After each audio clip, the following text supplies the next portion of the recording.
Social reformer का मतलब social reform का मतलब होता है सामाजिक सुधार। उस समय जो हमारा समाज था, है ना? जो 19वीं शताब्दी 19th सेंचुरी का जो भारत था, उसमें कई सारे सामाजिक कुरीतियाँ थे, है ना? जैसे कि फॉर एग्ज़ाम्पल उस समय भारत में कास्टिज़्म अपने चरम सीमा पे था। दूसरा सती प्रथा,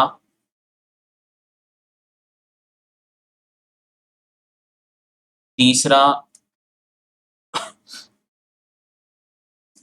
चाइल्ड मैरेज,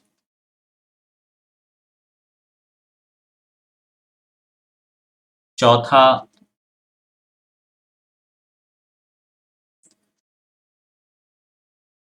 कास्टिज़्म, है ना? धार्मिक रूप से लोग जो है जाति, धर्म, है ना? सती प्रथा, महिलाओं की स्थिति बहुत ही खराब थी, विधवा विवाह नहीं हो सकता था, है ना? विडो की जो है कंडीशन ऑफ विडो। तो इन सारे ऐसे तो ये जो था उसके बाद देखो एक और है अनटचेबिलिटी। ये कुछ ऐसे सामाजिक धारणाएँ थी, कुछ ऐसी चीज़ थी, ऐसी सामाजिक चीज़ें थी जो हमारे एकता के बीच में आड़े आ रही थी।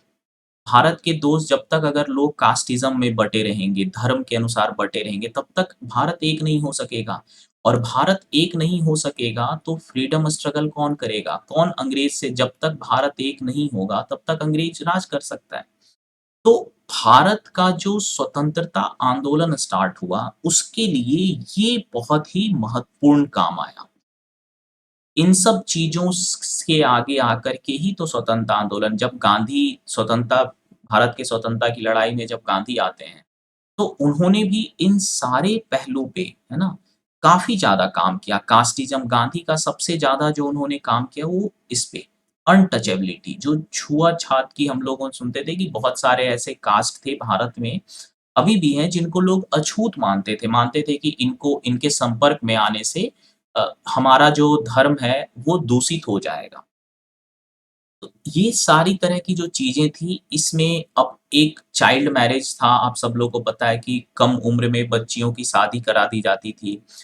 अगर किसी किसी औरत का अगर हस्बैंड मर जाता है, उसकी डेथ हो जाती है, तो उसके पास 2 ऑप्शन होता है, या तो वो सती बन जाए। सती बन जाने का मतलब पति के लाश पे ज़िंदा जल जाना। और या तो वो विधवा बने और विधवा की स्थिति इतनी ज़्यादा गंदी थी कि इतना ज़्यादा उसको कष्ट होता था, है ना? समाज उसको काफ़ी नीचे रखता था और अ, कि लोग विधवा होने से अच्छा लोग सती कई लोग प्रेफ़र करते थे। तो ये सारी समाज में जो कुरीतियाँ थी, ये इन सब चीज़ों के खिलाफ जो है समाज सुधार के लिए कई लोग आगे आए और ये मुख्य रूप से हुआ 19वीं शताब्दी में। ठीक है? अब इसमें से हम लोग इन सारे सोशल रिफॉर्मर के बारे में पढ़ेंगे।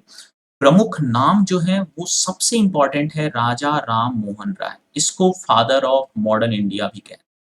राजा राम मोहन राय पहले ऐसे इंसान थे जो इन सब चीज़ों के खिलाफ बोलते थे। इवन देखो जब कांग्रेस बना था, तो कांग्रेस 1885 में जब कांग्रेस बना था, उस समय कांग्रेस की जो स्टार्टिंग में जो उसके मीटिंग और कॉन्फ्रेंस होते थे, उसमें जो लोग आते थे, उन लोगों को बैठने के लिए अलग-अलग चैम्बर, अलग-अलग ग्रुप बना होता था। हर कास्ट के अनुसार ये बँटा होता था। अगर ब्राह्मण है, तो वो एक साथ बैठेगा, ना ब्राह्मण किसी दूसरे कास्ट के साथ नहीं बैठेगा। तो ये सारी चीज़ ये सब समाज में लोग इसको ईज़िली एक्सेप्ट कर रहे थे।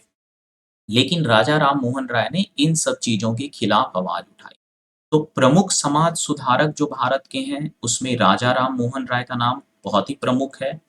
उसके बाद स्वामी दयानंद सरस्वती, स्वामी विवेकानंद, ना? इस तरह से कई सारे और भी लोग हैं, हम लोग एक-एक करके देखेंगे। राजा राम मोहन राय के बारे में स्टार्ट करते हैं। राजा राम मोहन राय ने ब्रह्म समाज नाम की एक संस्था शुरू की। कौन-सी संस्था शुरू की? ब्रह्म समाज।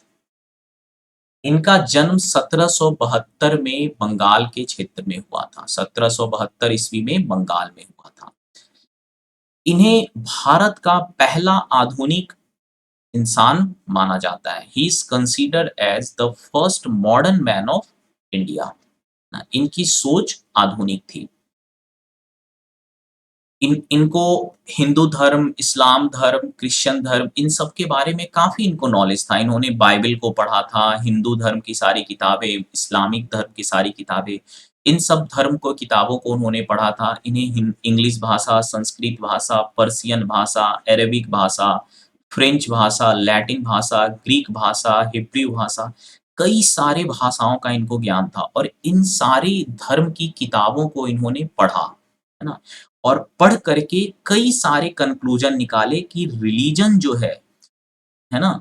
हिंदू धर्म सती प्रथा के खिलाफ है। सती प्रथा की कहीं भी ऐसा हमारे धार्मिक किताबों में नहीं लिखा हुआ है कि सती हो, कास्टिज़्म हो। तो उन्होंने धर्म को सही तरीके से लोगों को बताया। इसकी शुरुआत होती है ब्रह्म समाज से, ठीक है? उससे पहले देखते हैं 1815 ईस्वी में राजा राम मोहन राय ने आत्मीय सभा की स्थापना की। 1815 ईस्वी में राजा राम मोहन राय ने क्या स्टार्ट किया? आत्मीय सभा। इस संस्था के द्वारा वो मोनोथिज़्म को प्रमोट कर रहे थे। मोनोथिज़्म का मतलब होता है कि ऐसा धर्म जिसमें एक ही भगवान है। उन्होंने कहा कि सिर्फ़ एक भगवान है, राम हो, रहीम हो, है ना? कृष्ण है, ये सारे भगवान एक हैं। तो उन्होंने पहला तो ये इस आत्मीय सभा के थ्रू उन्होंने क्या किया? There is only one God. उन्होंने कई सारे उपनिषद हो गए, बाइबल हो गया, कुरान हो गया, है ना? इन सारे धर्मों को पढ़ कर के इन्होंने ये कन्क्लूज़न निकाला है कि हर धर्म में, है ना? हर धर्म यही कहता है कि सारे धर्म के लोग को एक साथ रहना चाहिए, है ना? इसके बाद आत्मीय सभा जो है, आत्मीय सभा के काम को आत्मीय सभा को फर्दर देवेंद्रनाथ टैगोर, जो कि रवींद्रनाथ टैगोर के फादर थे, इन्होंने कैरी फॉरवर्ड किया। आत्मीय सभा राजा राम मोहन राय ने बनाया, उसके बाद उसी को बाद में चल कर के ब्रह्म समाज कहा जाने लगा। तो आत्मीय सभा को फर्दर इससे कौन जुड़े? Devendranath Tagore. Later it was developed into, है ना? जो आत्मीय सभा है बाद में चल कर के ब्रह्म सभा या फिर ब्रह्म समाज के नाम से अगस्त 1828 से जाना जाने लगा। राजा राम मोहन राय ने सती प्रथा के खिलाफ जबरदस्त मुहिम चलाई, है ना? लोगों में जागरूकता लाया कि सती प्रथा जो है कहीं भी भारत हिंदू धर्म हो या किसी भी धर्म में सती प्रथा जो है अलाउड नहीं है। इनकी कोशिशों की वजह से 1829 में ब्रिटिश इंडियन गवर्नमेंट ने सती प्रथा को एक कानून बना करके सती प्रथा को बैन कर दिया, है ना? कि जो भी सती प्रथा को प्रमोट करेगा, उसको सजा दी जाएगी। इन्होंने बाल विवाह, है ना? चाइल्ड मैरेज, फीमेल इन्फेंटिसाइड्स, है ना? कन्या भ्रूण हत्या, इन सब के खिलाफ भी मुहिम चलाई। ये विडो के रीमैरेज को फ़ेवर करते थे, है ना? विधवा विवाह के फ़ेवर में थे, महिलाओं को शिक्षा देने के फ़ेवर में थे, महिलाओं को संपत्ति का अधिकार देने के फ़ेवर में थे। ये सारी चीज़ें उस समय के समाज में नहीं थी। महिलाएँ वेद नहीं पढ़ सकती थी, स्कूल नहीं जा सकती थी, ऐसा माना जाता था कि अगर कोई महिला पढ़ लिख लेती है, तो उस घर का धर्म भ्रष्ट हो जाता है ना? फिर वो घर के काम नहीं कर सकती। कई तरह की ऐसी चीज़ें थी जिसके खिलाफ राजा राम मोहन राय ने आवाज़ उठाई। महिलाओं को संपत्ति का अधिकार होना चाहिए, इसके लिए भी उन्होंने आंदोलन किया। कास्ट सिस्टम का विरोध किया। ये हर इंसान इक्वल है, समान है, उसमें विश्वास रखते थे। इंटर कास्ट मैरिज को इन्होंने प्रमोट किया। इन्होंने प्रमोट किया, फ़ेवर किया जो इंटर कास्ट मैरिज थे। उन्होंने खुद एक मुस्लिम लड़के को एडॉप्ट किया था। 1817 ईस्वी में 1817 ईस्वी में इन्होंने हिंदू कॉलेज कलकत्ता में हिंदू कॉलेज की स्थापना की, जिसे अब प्रेसिडेंसी कॉलेज के नाम से जाना जाता है। इस कॉलेज की स्थापना में उसके साथ एक डेविड हेरे करके एक क्रिश्चियन मिशनरी भी थे। इन्होंने लड़कियों के लिए कई सारे स्कूल बनवाए। तो ओवरऑल उस समय की जितनी भी हमारे समाज में जो गलत प्रथाएँ थी, है ना? उन सब के खिलाफ आवाज़ उठाया और आंदोलन किया। राजा राम मोहन राय के द्वारा इन सारे काम को करने का जो तरीका था, वो कई सारे तरीके थे। एक तो ब्रिटिश गवर्नमेंट को कन्विंस करना कि आप इसके खिलाफ कानून बनाएँ, है ना? ब्रिटिश गवर्नमेंट को कन्विंस करना। दूसरा, लोगों के बीच में जागरूकता फैलाना। लोगों के बीच में जागरूकता फैलाना कि ये सारी चीज़ें गलत हैं, है ना?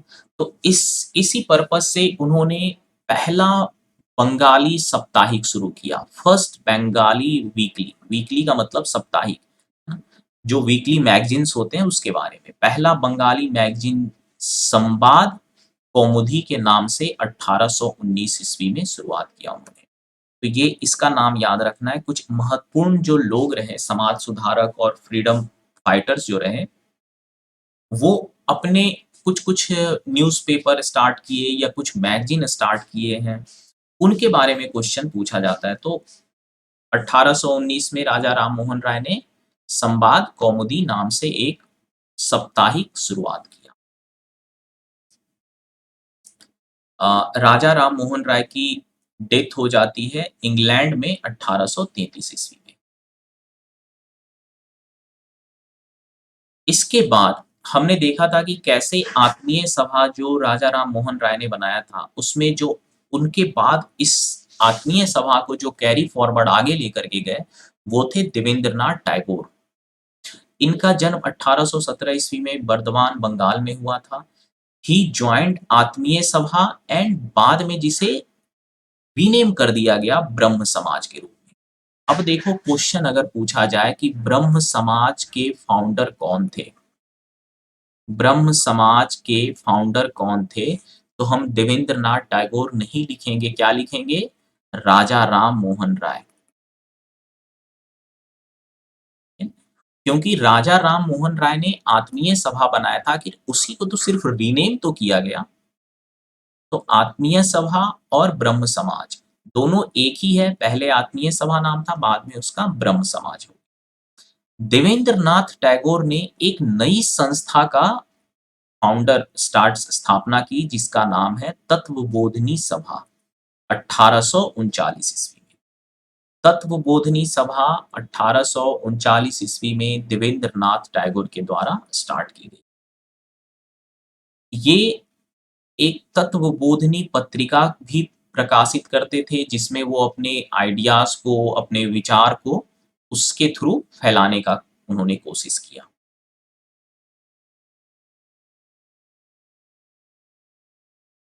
इसके बाद तीसरे जो महत्वपूर्ण सोशल रिफॉर्मर हैं, उसका नाम है केशव चंद्र सेन।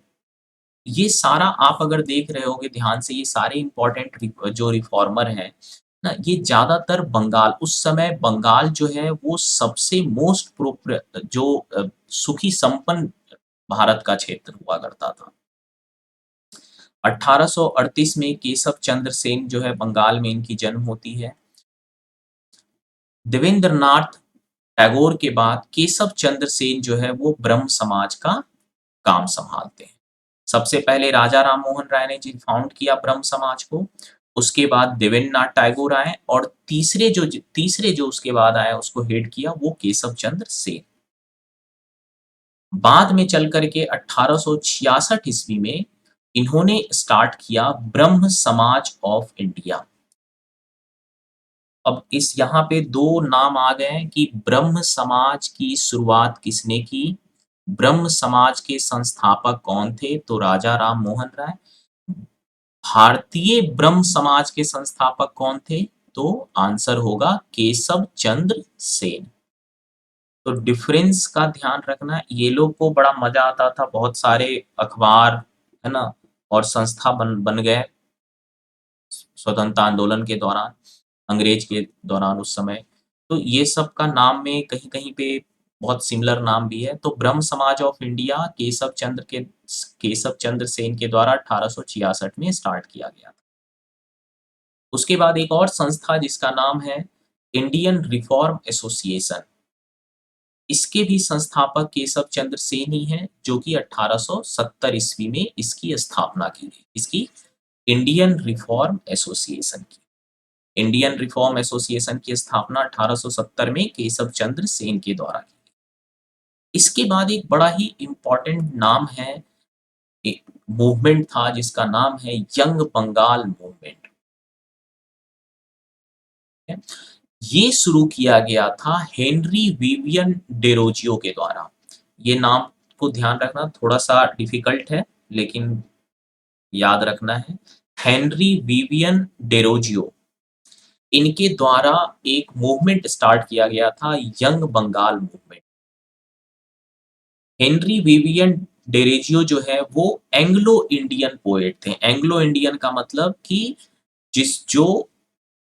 जिसके पेरेंट्स जो है उसमें से कोई एक ब्रिटिश थे और एक इंडियन थे। तो ऐसे लोगों को एंग्लो इंडियन कहा जाता है। तो एंग्लो इंडियन कवि थे हेनरी विवियन डेरोजियो। इन्होंने यंग बंगाल मूवमेंट की स्थापना की। इनका जन्म कलकत्ता में ही हुआ था 1809 ईस्वी में, और हिंदू कॉलेज जो कलकत्ता का है उसमें ये पढ़ाया करते थे। कोई बता सकता है, अभी थोड़ा देर पहले हम लोगों ने देखा कि ये हिंदू कॉलेज कलकत्ता के संस्थापक कौन है? चलो, हम लोग देख रहे हैं यंग बंगाल मूवमेंट के बारे में। यंग बंगाल मूवमेंट जो है ये इंपॉर्टेंट इसलिए क्योंकि बहुत सारे लोग इसके साथ जुड़े। यंग बंगाल मूवमेंट के फाउंडर हेनरी विवियन डेरोजियो जो है हिंदू कॉलेज कलकत्ता में पढ़ाते थे। ये जो संस्था है यंग बंगाल मूवमेंट, इसने जो भी पुरानी ट्रेडिशन है, जो प्रथाएं थी, है ना, जो कस्टम्स थे, जो उस समय नियम कानून थे, उसके खिलाफ, प्रथाओं के खिलाफ इन्होंने आवाज उठाई। इसका सबसे इम्पोर्टेंट जो योगदान है वो है विमेन के, महिलाओं के शिक्षा के क्षेत्र में, है ना। यंग बंगाल मूवमेंट महिलाओं के शिक्षा और अधिकार के लिए जो है काफी उसके लिए प्रगतिशील रहा। ना। इसके बाद अगले जो महत्वपूर्ण सोशल रिफॉर्मर हैं वो है स्वामी दयानंद सरस्वती, जिन्होंने आर्य समाज की स्थापना की थी। इनका जन्म गुजरात में हुआ। इन्होंने आर्य समाज की स्थापना की। The Arya Samaj was founded by Swami Dayanand Saraswati 1875 ईस्वी में। स्वामी दयानंद सरस्वती ने आर्य समाज की स्थापना 1875 ईस्वी में बॉम्बे में किया। आर्य समाज की स्थापना कहाँ हुई? बॉम्बे में ना, 1875 ईस्वी में स्वामी दयानंद सरस्वती के द्वारा। इन्हें जो है वेद के बारे में, इन्होंने वेद को पढ़ा और ये निष्कर्ष निकाला कि जो वैदिक ज्ञान है वो ज्ञान बेस्ट है ना। अस्ट्रू नॉलेज जो है वो वेद में है। उसके बाद ये सारी जो प्रचलन थी, जैसे कास्टिज्म और ये महिलाओं की सती प्रथा और ये सब वेद के बाद हुआ। हम लोग हिस्ट्री में भी, एंशिएंट हिस्ट्री के भी टाइम पे देखे थे कि जो अर्ली वैदिक पीरियड है वहां पे महिलाओं को भी अधिकार थे। कास्टिज्म इतना स्ट्रिक्ट नहीं था। जो लोगों में वर्ण सिस्टम था वो न उसके जन्म के अनुसार नहीं बल्कि कर्म के अनुसार डिसाइड होता था। तो स्वामी दयानंद सरस्वती ने मोटो दिया कि बैक टू वेदा, कि वेद की ओर चलो, है ना। वो मूर्ति पूजा के खिलाफ थे। He was against idol worship, बाल विवाह के खिलाफ थे और कास्ट सिस्टम के भी खिलाफ थे। स्वामी दयानंद सरस्वती ने इंटरकास्ट मैरिज को प्रमोट किया, विधवा विवाह को प्रमोट किया, उसको सपोर्ट किया। इन्होंने एक मूवमेंट स्टार्ट किया था, शुद्धि मूवमेंट, है ना, जिसके तहत ऐसे हिंदू जो किसी दूसरे धर्म में कन्वर्ट हो गए उन्हें वापस जो है अपने धर्म में वापस बुलाने का कार्यक्रम शुद्धि मूवमेंट कराया गया। स्वामी दयानंद सरस्वती ने एक किताब लिखी सत्यार्थ प्रकाश हिंदी में, ठीक है? जिसमें उसके उनके आइडियाज़, उनके विचार के बारे में लिखा हुआ है। तो आर्य समाज के संस्थापक की स्थापना बॉम्बे में की गई, लेकिन सबसे ज़्यादा जो आर्य समाज फैला, वो फैला पंजाब के क्षेत्र में। पंजाब के क्षेत्र में सबसे ज़्यादा फैला। सब द फर्स्ट जो पहला दयानंद एंग्लो वैदिक स्कूल, देखो स्वामी दयानंद सरस्वती, इन्होंने बोला कि वेद की ओर चलो, लेकिन ये समाज में, हमारे समाज का जो नियम है, जो सोशल चीजें हैं, वो तो चाहते थे कि वैदिक हो, लेकिन ये मॉडर्न जो साइंस है, मॉडर्न साइंस को भी प्रमोट करते थे, है ना? ये मानते थे कि अगर आज के समय में आपको दुनिया में आगे बढ़ना है, तो आपको अंग्रेजी भाषा सीखनी होगी, है ना? वेद की ओर चलो मतलब वेद का जो ज्ञान है, उस ज्ञान को लो। वेद संस्कृत में लिखा हुआ है, तो ये नहीं कि सिर्फ संस्कृत भाषा ही पढ़ना है। ये मॉडर्न जो मॉडर्न सर साइंस वो था, वेद मतलब? वेद मतलब भारत का जो सबसे पुराना किताब है ना? जो हमारे धर्म का ओरिजिन जो है वो वेद से है, ठीक है? Okay sir. तो दयानंद एंग्लो वैदिक स्कूल, जिसे डीएवी स्कूल कहा जाता है, फर्स्ट दयानंद एंग्लो वैदिक स्कूल की स्थापना 1886 में लाहौर में की। बाद में भारत में के कई क्षेत्रों में डीएवी स्कूल बनाए गए। कई सारे जो भारत आगे चल करके हम लोग देखेंगे कि कई सारे स्वतंत्रता सेनानी जो हैं वो आर्य समाज से जुड़े हुए थे, जैसे कि लाला लाजपत राय, है ना? ये भी एक आर्य समाज से जुड़े हुए थे। इसके बाद आत्माराम पांडुरंग का नाम प्रमुख है ना? जिन्होंने प्रार्थना समाज की स्थापना की।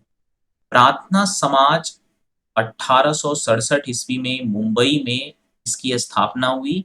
इसके द्वारा आत्माराम पांडुरंग के द्वारा।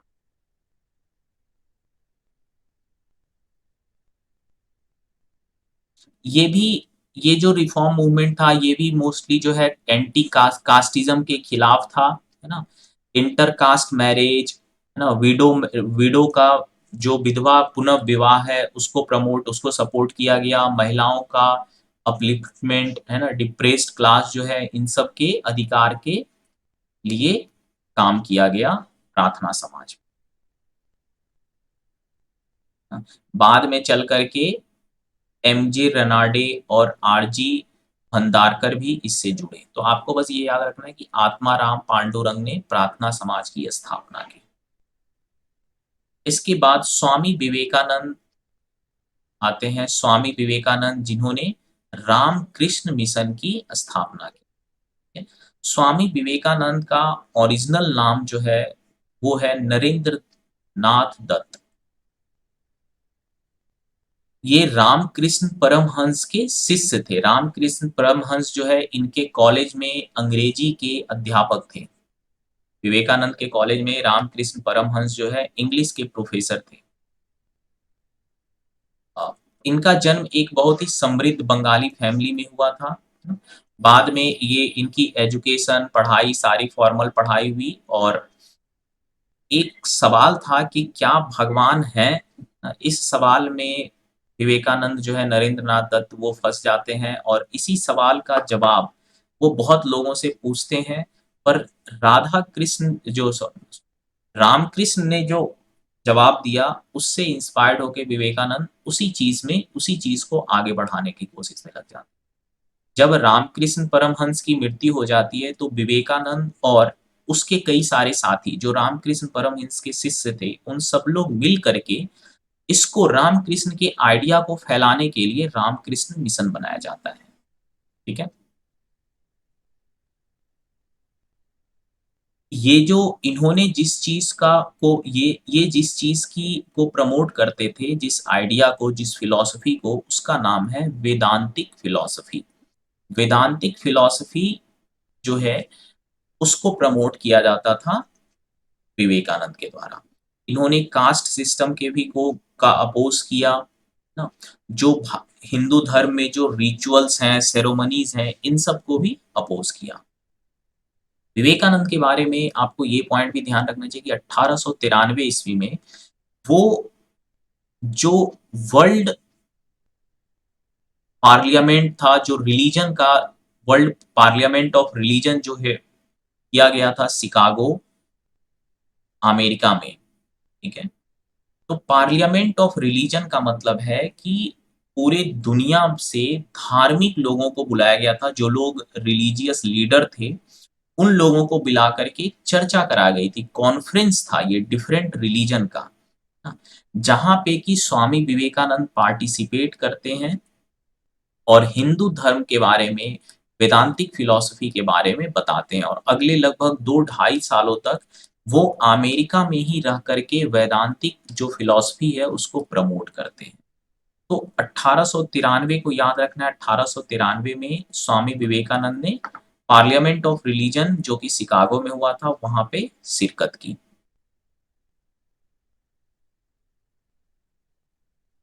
कई सारे इनके फिलॉसफी के बारे में, जैसे कि उन्होंने ही preached message of strength and self reliance, है ना? खुद आत्मनिर्भर होने का उन्होंने संदेश दिया। उन्होंने संदेश मैनकाइंड इज सर्विस टू, उन्होंने ये भी संदेश दिया कि अगर आप लोगों की सेवा करते हैं तो आप भगवान की सेवा करते हैं। रामकृष्ण मिशन बेलूर में उन्होंने 1897 में रामकृष्ण मिशन की स्थापना की। विवेकानंद के द्वारा रामकृष्ण मिशन की स्थापना 1897 में कहाँ पे हुई? बेलूर मठ। आज भी इसको बेलूर मठ के नाम से जाना जाता है, जो कि कलकत्ता में, हावड़ा में।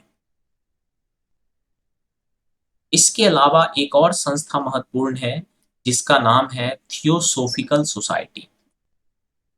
इसके बारे में भी हम लोग, इसके 2 पॉइंट्स याद रखना है कि थियोसोफिकल सोसाइटी जो है इसकी स्थापना न्यूयॉर्क यूएसए में की गई थी 1875 में। थियोसोफिकल सोसाइटी की स्थापना अमेरिका के न्यूयॉर्क में की गई थी 1875 ईस्वी में। किसके द्वारा? मैडम ब्लात्सवी के द्वारा, ठीक है? मैडम ब्लात्सकी के द्वारा, जो कि एक रसियन थी, है ना? इसके द्वारा थियोसोफिकल सोसाइटी की स्थापना न्यूयॉर्क में की गई।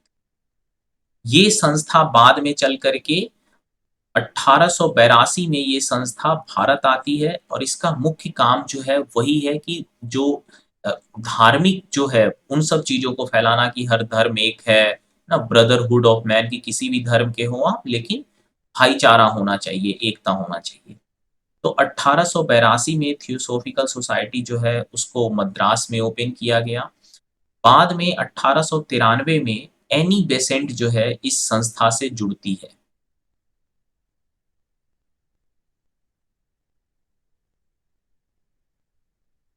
एनी बेसेंट और मदन मोहन मालवीय। एनी बेसेंट और मदन मोहन मालवीय के द्वारा एक सेंट्रल हिंदू स्कूल, इसकी स्थापना की गई। सेंट्रल हिंदू स्कूल की स्थापना की गई कहाँ पे? बनारस में। यही सेंट्रल हिंदू स्कूल जो है आगे चल करके बनारस हिंदू यूनिवर्सिटी में डेवलप होता है।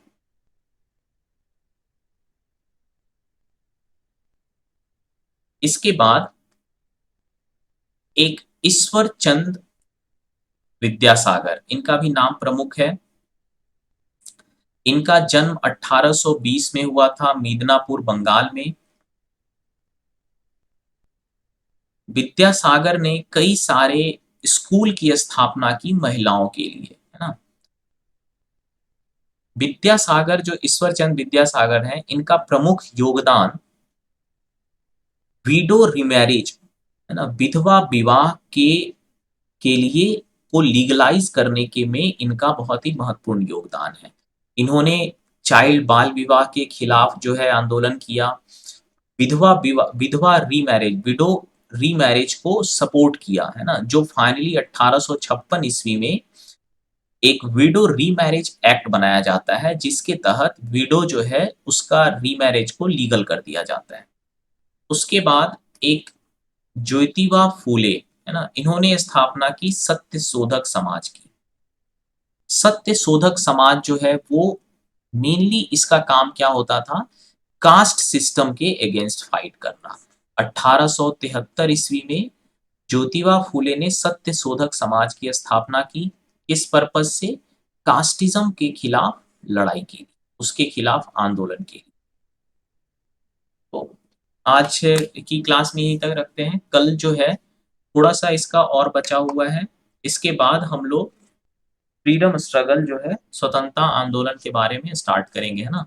कि कांग्रेस की स्थापना कैसे हुई और 1905 का बंगाल जो विभाजन था, उसके खिलाफ आंदोलन वगैरह उन सब के बारे में करेंगे।